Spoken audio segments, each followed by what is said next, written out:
நண்பர்களுக்கு ஆன்மீக நண்பர்களுக்கு இனிய வணக்கம். இப்போ நம்ம என்ன பார்க்க போறோம் அப்படின்னு பார்த்தீங்கன்னா, கணவன் மனைவி அவசியம். இது தவறான உறவுகளுக்கு வந்து நம்ம பயன்படுத்தக்கூடாது. கணவனோ அல்லது மனைவியோ, கணவன் அல்லது மனைவிக்காக மட்டும் இது பண்ணுறது ரொம்ப சிறப்பாக இருக்கும். இன்னைக்கு வந்து பார்த்தீங்கன்னா ஒரு 3 பேர் வந்து நம்ம பண்ணோம், கணவன் மனைவி அவசியம் பண்ணோம். அங்கே பாருங்க, அது கேஷில் காட்டு நீங்கள் பண்ணியிருக்க பாருங்க, டக்குன்னு எடுத்துடும் பேசுகிறது. ஒரு 3 பேருக்கு பண்ணியிருக்கிறோம், கணவன் மனைவி அவசியம்தான். அது பண்ணும்போது வீடியோ எடுக்கல. ஏன் எடுக்கல அப்படின்னு பார்த்தீங்கன்னா, அந்த விஷயங்கள் செய்யும்போது நம்ம மனசை ஒருநிலைப்படுத்தி எடுக்கணும், அதனால அதை எடுக்கல. ஒரு செயல்முறை விளக்கத்துக்காக உங்களுக்கு ஒரு டம்மியாக என்ன பண்ணியிருக்கோம் பண்ணோம் அப்படின்றத உங்களுக்கு காட்ட போகிறோம். ஏன்னா அது வந்து அதில் அவங்களோட ஃபோட்டோ இருக்கும், அது வந்து மிஸ்யூஸ் ஆகக்கூடாது. அவங்களை நம்பி ஒருத்தர் வராங்கன்னா அவங்கள பற்றி அடுத்தவங்களுக்கு வந்து தெரியப்படுத்தி எங்களோட வேலை கிடையாது, ஆத்மாத்மா பண்ணணும். இது எல்லாமே என்னோட குருநாதர் எங்களுக்கு முறைப்படி சொல்லிக் கொடுத்த விஷயங்களை நாங்கள் அடுத்தவங்களுக்கு பிரயோகம் பண்ணுறோம். செஞ்ச விஷயங்கள் எதுவுமே ஃபெயிலியர் ஆனதே கிடையாது. என்ன செய்யணும் அப்படின்னு பார்த்தீங்கன்னா, இதுக்கு வந்து வளர்பிறையில் செய்யக்கூடியது வந்து சிறப்பானது. வளர்பிறையில் செஞ்சால் ரொம்ப நல்லா வீரியமாக வேலை செய்யும். இதற்கு தேவையான விஷயங்கள் என்னென்ன அப்படின்னு பார்த்தீங்கன்னா, சந்தன கரைசல். உங்களுக்கு தெரியுதான்னு தெரியல, சந்தன கரைசல்னா இந்த 1 கிலோ வந்து 80 ரூபாய்க்கு விற்கும், ஒரு ஃபுல்லாக ஒரு அதெல்லாம் வாங்கக்கூடாது. காதி கிராஃப்ட் இருக்குல்ல, காதி பவன் இருக்குல்லையா, அதில் வந்து ஒரிஜினல் சந்தனம் வாங்கணும். 1 கிலோவே 6000 ரூபாய். 1 கிலோ சந்தனம் 6000 ரூபாய்.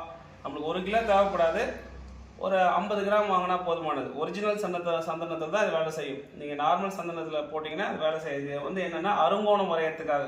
இந்த அருங்கோணம் வரையறதுக்கு சாதாரண ஒரு பெண்லையோ குச்சியிலோ வரையக்கூடாது. இந்த ஊதுவத்தி குச்சி இருக்கு இல்லையா, இந்த ஊதுவத்தி குச்சி, இந்த ஊதுவத்தி குச்சியுமே எப்படி இருக்கணும்னா மல்லிகை அத்தர் அப்படின்னு சொல்லுவோம். மல்லிகை அத்தர் வாசமுடைய ஊதுவத்தியில் தான் ஏற்றணும். சரி, அதே மாதிரி இந்த மல்லிகைப்பூ வாசனுடைய ஊதுவத்தியை எப்பவுமே இந்த ரைட் ஹேண்ட் சைடில் வச்சுக்கணும். இருக்கா தெரியுதுங்களா பாருங்க, ரைட்.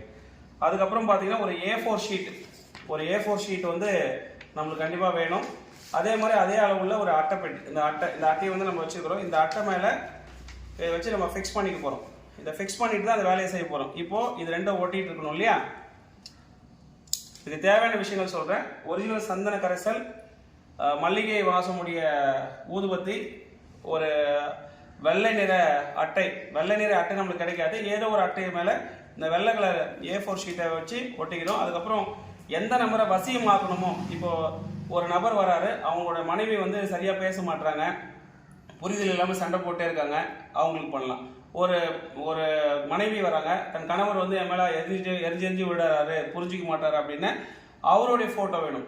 யாரை வசியப்படுத்தணுமோ அவங்களுடைய ஃபோட்டோ வேணும். அதுக்கப்புறமா ஆரஞ்சு நிற மெழுகுவர்த்தி, இது பாருங்க, ஆரஞ்சு நிற இளஞ்சிவப்பு மெழுகுவர்த்தி கண்டிப்பாக வேணும். இந்த இளஞ்சிவப்பு மெழுகுவர்த்தியில் தான் அது பண்ணணும். இந்த இளஞ்சிவப்பு மெழுகுவர்த்தியில் பண்ணால் தான் வேலை செய்யும். அதுக்கப்புறம் என்ன வேணும் அப்படின்னு பார்த்தீங்கன்னா, இந்த இளஞ்சிவப்பு பட்டு துணி. இந்த பட்டு துணி பார்த்தீங்கன்னா ஒரிஜினல் பட்டு துணி, இளஞ்சிவப்பு பட்டு துணி ஒரிஜினலாக இருக்கணும். இது வந்து பார்த்தீங்கன்னா ஒரு மீட்டர் எவ்வளோ ஐயா, 150 ரூபாவா, 100 சில்லற, ஒரு மீட்டரே 900 ரூபாய். சும்மா நார்மலாக இருக்கிற இதெல்லாம் பண்ணால் வேலை செய்யாது. ஒரிஜினல் பட்டு துணியில் செய்யணும். தேவையான பொருட்கள் இதுதான். சரி, இப்போ நம்ம என்னென்ன செய்ய போகிறோம் அப்படின்னா, ஸோ இது வந்து நம்ம A4 ஷீட்டில் வேணும் இல்லையா, இதை ஸ்டாப்லர் பண்ணிக்கிறோம் 4 மூலையிலையும்.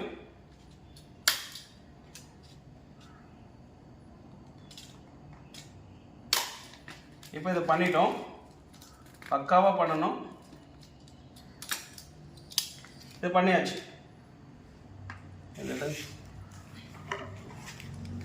இப்போ இது மாதிரி இது வந்து ஒரு ஒரிஜினல் மாம்பழக மேலே வச்சு தான் பண்ணணும். இந்த ஒரிஜினல் சந்தன கரைசல் இருக்கு இல்லையா, இதில் என்ன பண்ணணும்னா அருங்கோணம் வந்து வரைஞ்சிக்கணும். அருங்கோணம்னா தெரியும் இல்லையா, இந்த ஊதுவச்சி குச்சி இருக்குல்ல, இந்த ஊதுவத்தி குச்சியில் அருங்கோணம் நம்ம இந்த வீடியோ தெரிகிற மாதிரி பாருங்க. இன்னும் ரொம்ப முக்கியமான விஷயம், இந்த தாந்திரிக முறை. நம்ம உட்கார்ற பீடம், நான் ஏற்கனவே ஒரு மனை போட்டிருக்கேன், ஒரு மனை போட்டிருக்கேன். இந்த மனை மேலே சணல் கோணி மேலே தாந்திரிக முறையில் செய்யக்கூடிய எல்லா விஷயங்களுமே பச்சை கலர் விரிப்பு மேலே தான் உட்காரணும். பச்சை கலர் விரிப்பு மேலே உட்கார்ந்து தான் வேலை செய்யும். உங்களுக்கு தெரியுதா, வீடியோவில் தெரியுதா, ரைட். இப்போ இந்த ஊதுவத்தி குச்சியில் எடுத்து அருங்கோணம் வரையணும். மனசை ஒருநிலைப்படுத்தி அருங்கோணம் வரையணும்.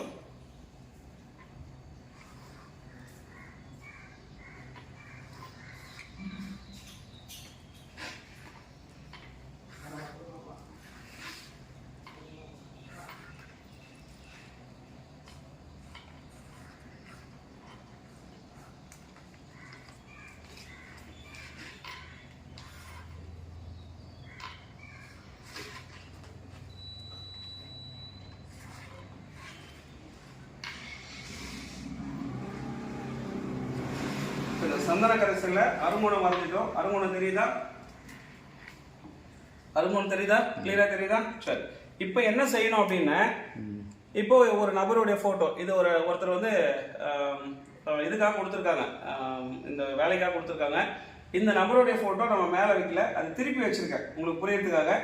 என்ன செய்யணும்னா, டேப் இது வச்சுட்டு கம்மு போட்டு ஒட்டி வச்சிடும்.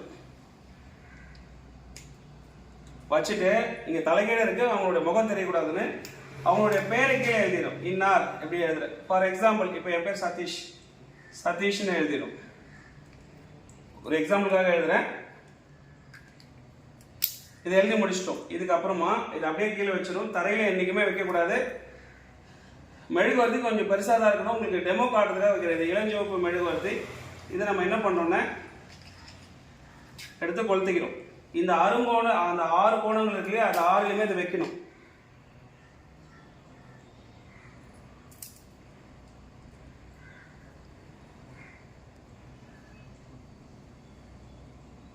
அந்த கரெக்டாக அந்த கார்னரில் வைக்கணும். அந்த முனை வருது இல்லையா, அந்த அருங்கோணத்தோட முனையில 6 முனையில 6 மெழுகுவர்த்தியை வைக்கணும். இளஞ்சிவப்பு மெழுகுவர்த்தி தான் வைக்கணும். இளஞ்சிவப்பு மெழுகுவர்த்தி தான் வச்சாதான் வேலை செய்யும். மாற்றி வைக்கக்கூடாது ஐயா. நம்ம இஷ்டத்துக்கு மாந்திரிகம் கிடையாது, பக்காவாக வேலை செய்யும்.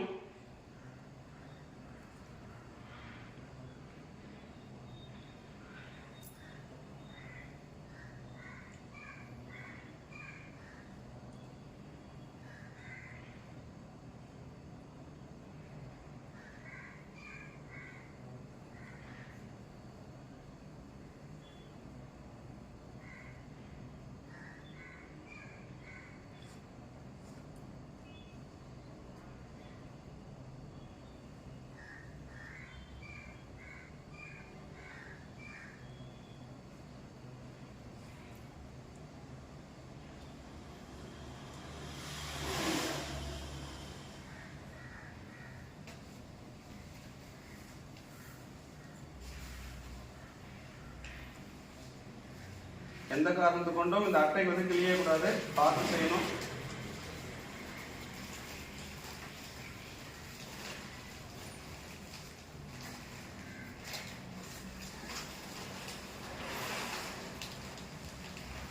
இது வேணா திருப்பியே காட்டுறேன். இது வந்து எக்ஸாம்பிளுக்காக நான் ஒரு போட்டோ தான் வைக்கிறேன். இப்போ இங்க வச்சுட்டா ஐயா, கிளியரா தெரியுதா? தெரியுதுங்க. ரைட். இதுக்கு முன்னாடி என்ன பண்ணணும் அப்படின்னா, இதான் விஷயம். சந்தன கரைசல் வச்சுட்டோம், 6 மணியில் இந்த இது வச்சுட்டோம். மறக்காம இந்த ஊதுவத்தியை உங்களுடைய வலதுபுறம் வந்து வச்சிருக்கணும். ஜின் முத்திரையில் இருக்கணும். இந்த 3 விரலை உள்ள வச்சு இந்த 2 விரலை வச்சுட்டு முதல்ல வந்து நம்ம மனசை வந்து ஒருநிலைப்படுத்திக்கணும். ஒரு 60லேருந்து 1 வரைக்கும் மனசில் தலைகீழ எண்ணி பண்ணிட்டு, இதுதான் மந்திரம். நான் மந்திரம் அதை சொல்றேன். இந்த மந்திரத்தை எத்தனை வாட்டி சொல்லணும் அப்படின்றது ஒரு சூட்சமா இருக்கு. அடுத்த ஒரு மந்திரத்தை எத்தனை வாட்டி சொல்லணுன்றது ஒரு சூட்சமா இருக்கு. இது சூட்சமத்தை தெரிஞ்சுக்கிட்டா மற்றவங்க எல்லாமே அதே வந்து ட்ரை பண்ணுவாங்க. ஏன்னா இது தாந்திரிக முறைன்றதுனால அந்த மந்திரத்தை நான் ஒரு வாட்டி சொல்றேன். ஃபர்ஸ்ட் சொல்ற மந்திரம் எத்தனை வாட்டி சொல்லணுன்றது ஒரு கணக்கு இருக்கு. 2வது சொல்ற மந்திரம் எத்தனை வாட்டி சொல்லணுன்றது ஒரு கணக்கு இருக்கு. இப்போ என்ன விஷயம் அப்படின்னா, இப்போ ஒரு நபர் வந்து கொடுத்துருக்காங்க, ராஜான்னு வச்சுக்கோமே. இந்த ராஜாவை ராணிக்கு வசியப்படுத்தணும். இதுல உள்ள இருக்கிறது ஒரு ஆணுடைய போட்டோ. இந்த ராஜாவை ராணி என்ற நபர், ராஜா ராணின்றதுல அதுக்கு எந்த பேர் வேணா வச்சுக்கலாம். பிரபஞ்ச மகாசக்தியே இவர் தான் வசியப்படுத்தணும் இல்லையா, இந்த நபரோட பேர். ராஜா என்னும் இந்த நபர் ராணி என்னும் ஒருத்தர் கொடுப்பாங்க இல்லையா, அவங்களுக்கு ராணி வசமாக ராணி அன்பின் கட்டுப்பாட்டுக்குள் வருவாராக. பிரபஞ்ச மகாசக்தியே இந்த நபர் ராணிக்கே வசியமாக்கு. இதுதான் மந்திரம். இது எத்தனை வாட்டி சொல்லணுன்றது ரொம்ப சூட்சமம். இதுக்கப்புறமா இன்னொரு மந்திரம், அதுதான் வந்து உயிர் மந்திரம். அதை வந்து எத்தனை வாட்டி சொல்லணுன்றது ஒரு கணக்கு இருக்கு. அதை அத்தனை வாட்டி சொன்னதான் வேலை செய்யுமே. அதை ஒவ்வொரு வாட்டி சொல்லும் போது இது வந்து மனப்பாடம் பண்ணிருக்கணும். அந்த போட்டோ பார்த்து சொல்லிடணும். ஓம் விஸ்வரூபாய அந்த நபர் ராஜா வசியம் சீக்கிரமேவ குருகுருஷ்வாக. ஓம் விஸ்வரூபாய ராஜா வசியம் சீக்கிரமேவ குருகுருஷ்வாக. ஓம் விஸ்வரூபாய ராஜா வசியம் சீக்கிரமேவ குருகுருஷ்வாக. இதை மனசை ஒருநிலைப்படுத்தி இந்த முத்திரையில செய்யணும். செஞ்சு முடிச்சதுக்கு அப்புறமா என்ன பண்ணணும்னா, இப்போ கிளைண்ட் ஒருத்தர் வராரு, அந்த கிளைண்ட் வந்து நம்ம பக்கத்தில் உட்கார வச்சு அவர் கையில் கொடுத்து ஆத்மார்த்தமா வேண்டிக்கணும். இப்போ இவங்களை பார்க்குறோம், இவங்க அவங்க கூட ஒன்று சேர்ந்து பேசுகிற மாதிரி, அன்பாக பேசுகிற மாதிரி, அன்பாக பழகிற மாதிரி, அன்பாக கலவையில் இருக்கிற மாதிரி மனசை ஒருநிலைப்படுத்தி அவங்க வந்து ஒன்று சேர்ந்து அவங்க அன்பாக இருக்கிற மாதிரி நம்ம மனசை ஒருநிலைப்படுத்தி பார்த்துக்கணும். இது எவ்வளோ நேரம் பார்க்கணும்னா இதே ஊற்றுல இருக்கணும். இந்த மெழுகுவர்த்தி அப்படியே எரிஞ்சுட்டே வரும் இல்லையா, ஒரு ஸ்டேஜ் கீழே வந்து அந்த பேப்பரை பற்றிக்க கூடாது. பற்றிக்கிச்சுன்னா என்ன ஆகிடும்னா அது வந்து வேஸ்ட் ஆகிடும். எக்ஸாம்பிள் பாருங்கள், நீங்கள் ஏற்கனவே பண்ண ஐயா காட்டுங்க, இது தெரியுதுங்களா? இது இப்போ பண்ணோம் அந்த 3 பேருக்கு ஒரு வீடியோ பார்த்தீங்கன்னா ஜஸ்ட் ஒரு செகண்ட் அதை காட்டுங்க, காட்டிட்டாங்க. ஃபோட்டோ காட்டுவேன், ஃபோட்டோ தெரியாத மாதிரி அவங்களுக்கு பண்ணதில் தான் இது. அந்த மெழுகு என்ன ஆச்சுன்னா எரிஞ்சிச்சு அப்படின்னு சொன்னால் அது வேலை செய்யாது. அதனால திரும்ப என்ன பண்ணணும்னா ஃபர்ஸ்ட்லேருந்து திரும்ப பண்ணணும். இதை பண்ணி முடிச்சதுக்கு அப்புறமா ஒரு ஸ்டேஜ் வரும்போது என்ன பண்ணிடணும் அப்படின்னா இதை வந்து அணைச்சிடணும். இப்போ நம்ம மனசார வேண்டிக்கிறோம், நீ என்ன புரிஞ்சுக்கோ அப்படின்னு சொல்லி, இப்போ நான் இல்லை இந்த நபருக்கு நம்ம செஞ்சு கொடுத்துறோம். அந்த பார்ட்டியை உட்கார வச்சு நீங்கள் மனசார வேண்டிக்கோங்க, நீங்கள் நல்லா சந்தோஷமா இருக்கிற நாட்கள்லாம் எப்படிலாம் இருந்தது அந்த மனசில் நினச்சிக்கோன்னு சொல்லிட்டு இதை ஊதிடும். ஊதுனதுக்கு அப்புறம் என்ன பண்ணுறோன்னா ரொம்ப முக்கியமான விஷயங்கள் இதுதான்.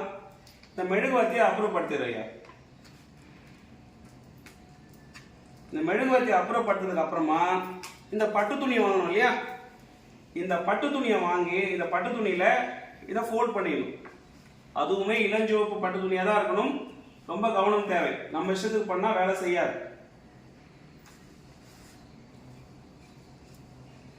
இதை இப்படி க்ளோஸ் பண்ணிடுறோம், இதையும் இப்படி க்ளோஸ் பண்ணிடுறோம், இதையுமே இப்படி க்ளோஸ் பண்ணிடுறோம். க்ளோஸ் பண்ணிட்டு ஐயா அது இப்படியே இருக்குமானா ஒன்றும் இல்லை, செல்லோ டைப் போட்டு ஒட்டுறோம். செல்லோ டைப் போட்டு ஒட்டதுக்கு அப்புறமா என்ன செய்யணும் அப்படின்னு பார்த்தீங்கன்னா, செல்லோ டைப் போட்டு ஒட்டுது இல்லையா, நம்மளுடைய தலகாணி கீழே வச்சுக்கணும். இப்போ என்கிட்ட ஒரு கிளைண்ட் வராங்க, என் கிளைண்ட் தான் பக்கத்தில் இருக்கார்.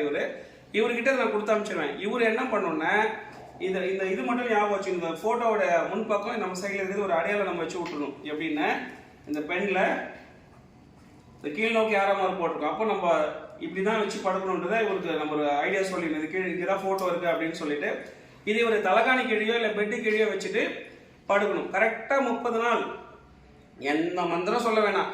இதை தலகாணி கீழேயோ அல்லது அந்த படுக்கை அறை கீழேயோ இவர் வச்சுட்டு படுத்தா மட்டும் போதும். இப்படி நம்ம தலை படுத்துக்குள்ளேயே நம்ம தலை கீழே அது இருக்கணும். 30 நாளில் எப்பேற்பட்டவங்களும் மனம் மாறி பேசுவாங்க. அப்போ அவ்வளோ வீரியம் அது வந்து வேலை செய்யும். மனசை ஒருநிலைப்படுத்தி செஞ்சால் மட்டும் இது செய்யும். இது வளர்ப்பில் செய்யறது வந்து ரொம்ப வீரியமாக இருக்கும். தேவைப்படுறவங்க இதை வந்து கட்டாயமாக தொடர்பு கொண்டு நீங்களே இதை செஞ்சு பயன்பட்டுக்கலாம். தவறான விஷயங்களுக்கு வந்து தவறான கள்ளத்தொடர்பு விஷயங்கள் வந்து கேட்காதீங்க.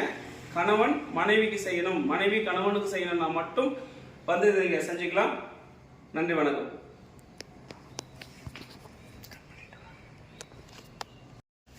ஆன்மீக நண்பர்களுக்கு வணக்கம். இப்போ நம்ம இந்த வீடியோ பார்த்தோம் இல்லையா, கணவன் மனைவி வசியம் தாந்திரிக முறையில் பண்ணோம் இல்லையா, அந்த மெழுகுல வச்சு இது வந்து ஒரு உண்மை சம்பவம் நிறைய பண்ணி கொடுத்துருக்கேன். அதில் ஒன்று அவ்வளோ ஃபாஸ்ட்டாக நடந்தது. ஒரு அம்மா வந்து என்னென்னா அவங்களுக்கு கல்யாணம் ஆகி சின்ன வயசுல கல்யாணம் ஆயிடுச்சு, ஒரு 16-17 வயசுல கல்யாணம் ஆயிடுச்சு. 6 மாதத்தில் அவங்க கணவர் இருக்கிறார். உண்மை சம்பவம். 6 மாதத்தில் கணவர் இருக்கிறாரு. அதுக்குள்ளே அந்த அம்மா வந்து 3 மாதம் ப்ரெக்னெண்ட்டாக இருக்கிறாங்க. அந்த குழந்தைய இது பண்ண முடியல, அதாவது கரு கலைக்காமல் குழந்தைய பெற்று வளர்க்கணும்னு சொல்லிட்டு அதுக்கப்புறம் ஒரு வீட்டுக்கு வேலைக்கு போகிறாங்க. இவங்களுக்கு 16 வயசுனா அவங்க வசதியானவங்க. என்ன பண்ணுறாங்கன்னா இந்த இவங்களையுமே ஒரு குழந்தையாவே அவங்க பார்த்துக்கிறாங்க. அது வரைக்கும் அந்த குழந்தை பிறந்து தத்தெடுத்து வளர்த்து ஒரு பெரிய ஆள் ஆக்குறாங்க. அந்த ஒரு ஸ்டேஜுக்கு மேலே என்ன பண்ணுறாங்கன்னா அந்த பையனுக்கு வந்து கல்யாணம் பண்ணி முடிக்கிறாங்க. கல்யாணம் பண்ணி முடிச்சதுக்கு அப்புறமா அவங்க நினைச்ச விஷயங்கள் முடியுது. அதாவது நினைச்ச விஷயங்கள் என்ன அப்படின்னா அந்த குழந்தைய நல்லா படிக்க வச்சு ஒரு நல்ல கல்யாணம் பண்ணி கொடுத்த உடனே அந்த வீட்டில் வேலை செஞ்சாங்களா வந்துடுறாங்க. அது வரைக்கும் இவங்க எந்த தவறுகளும் பண்ணல. அதுக்கப்புறம் இவங்க வந்ததுக்கு அப்புறமா இன்னொருத்தர் வாடகை வீட்டுக்கு போற வேண்டிய ஒரு சூழ்நிலை. அந்த பையனை கல்யாணம் பண்ணி கொடுத்துட்டாங்க.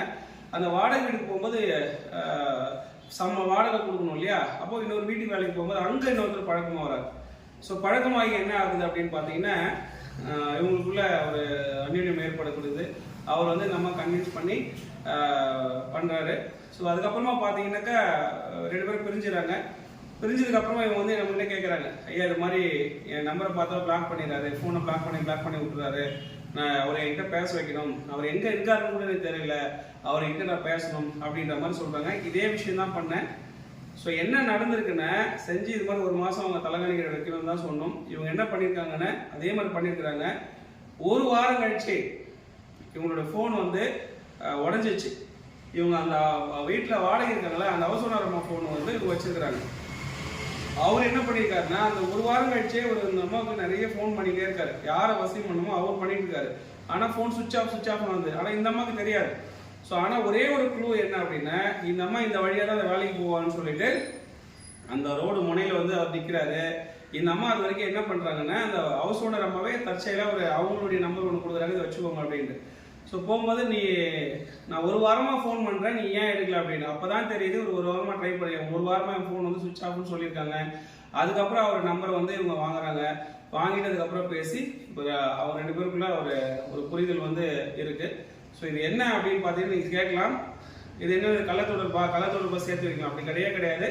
அவரும் திருமணம் ஆகாதவர், இவங்களுமே வந்து சின்ன வயசுல தன் வாழ்க்கையை இழந்தவங்க. இந்த ஒரு விஷயம் நம்ம சோழி பிரசனம் போட்டு பார்த்து ஆர்வம் பார்த்து இவங்களுக்கு செய்யலாம், எந்த மிஸ்டேக்கும் கிடையாது, கள்ளத்தொடர்புலாம் கிடையாதுன்னு வந்ததுக்கு அப்புறமா தான் இந்த வேலையை செஞ்சோம். ஒரே ஒரு வாரத்துல இந்த வேலை முடிஞ்சிருக்கு. இது எல்லாமே அவ்வளோ என்னோட குருநாதர் எனக்கு கற்றுக் கொடுத்த விஷயங்கள் தான். இந்த இடத்துல என்னோட குருநாதருக்கு வந்து நான் நன்றியை தெரிவிச்சுக்கிறேன். ஸோ அவ்வளோ அதிசக்தி வாய்ந்த முறை இது. உங்களுக்கு தேவைப்பட்டாலும் நீங்கள் வந்து செஞ்சுக்கலாம். ஆனால் உண்மையான விஷயத்துக்கு மட்டும் வாங்க, தவறான விஷயத்துக்கும் வராதீங்க. நன்றி.